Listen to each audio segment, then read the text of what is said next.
Dengue का कोई खास ऐसे डायरेक्ट इलाज नहीं होता है, जैसे बैक्टीरियल इन्फेक्शन में हम एंटीबायोटिक देके इलाज करते हैं। डेंगू में ऐसी कोई खास मेडिसिन नहीं होती है जो डेंगू वायरस को मार दे। तो इसलिए डेंगू में नॉर्मली यही होता है कि अगर आपका बच्चा अलर्ट, एक्टिव है और खा पी रहा है ठीक से, तो आपके डॉक्टर आपको एडवाइस करेंगे कि सिर्फ कुछ बेसिक ब्लड टेस्ट किए जाएं और घर पर ही ऑब्जर्व किया जाए। मोस्ट ऑफ द केसेस में ऐसे ही होगा। तो आपके डॉक्टर आपको बताएंगे कि कॉमनली यूज टेस्ट होता है कॉमन कंप्लीट ब्लड पिक्चर, जिसमें बच्चे का प्लेटलेट चेक किया जाता है और उसके साथ में डेंगू इन्फेक्शन है या नहीं देखने के लिए एक NS1 एंटीजन टेस्ट होता है जो पैन बायो एलाइजा टेस्ट होता है, वो किया जाता है डे 2 डे 4 के बीच में। और डे 5 डे 6 से आगे dengue IgM IgG Panbio ELISA test किया जाता है। तो ये टेस्ट रिलायबल हैं, WHO से एंडोर्स्ड हैं। कुछ जगहों पर कार्ड टेस्ट भी करते हैं, लेकिन कार्ड टेस्ट रिलायबल नहीं माने जाते हैं और WHO से एंडोर्स्ड भी नहीं है। तो जनरली यही कॉमन टेस्ट होते हैं जो इनिशियली किए जाते हैं OPD बेसिस पे। तो जब आप अपने बच्चे को हाई ग्रेड फीवर के साथ जुलाई से अक्टूबर के महीने में कोई डॉक्टर के पास लेके जाएंगे,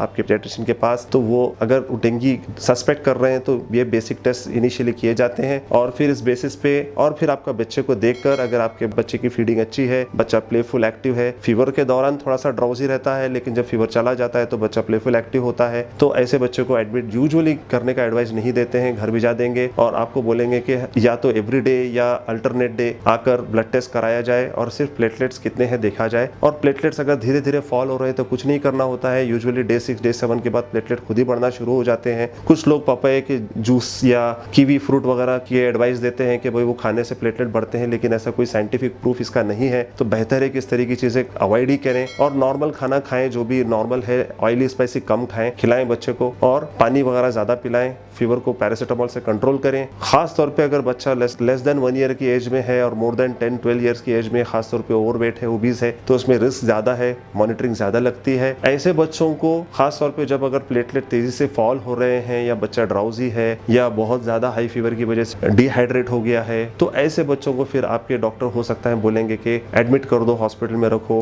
IV फ्लूइड लगाओ। तो ये सब आपको फिर उस तरह से आपके डॉक्टर की इंस्ट्रक्शंस फॉलो करने पड़ेंगे। कुछ रेयर इंस्टेंसेस में अगर आपके बच्चे के प्लेटलेट्स बहुत ही ज्यादा कम है या बहुत ब्लीडिंग हो रही है, इंटेस्टाइन में ब्लीडिंग हो रही है या बच्चे के ब्लड प्रेशर फॉल हो रहे हैं या ब्रेन में डेंगू का असर हो गया है या लिवर में असर हो गया है या किडनी पर असर हो गया है या पानी बॉडी में जमा हो गया है, तो ऐसी सिचुएशन में फिर आपको डॉक्टर्स आपको मशवरा देंगे कि ICU में एडमिट हो जाओ। तो फिर ऐसे मामले में आपको एक अच्छे ICU में एडमिट करने की जरूरत होती है, जहाँ पे अच्छे एक्सपीरियंस डॉक्टर्स और एक्सपीरियंस नर्सेज हों और अच्छे फैसिलिटीज हों ICU में, क्योंकि डेंगू जब कॉम्प्लिकेटेड होता है तो ऐसे में आपको अच्छी फैसिलिटी वाले ICU में एडमिट होना बहुत इंपॉर्टेंट है अच्छे रिजल्ट्स के लिए।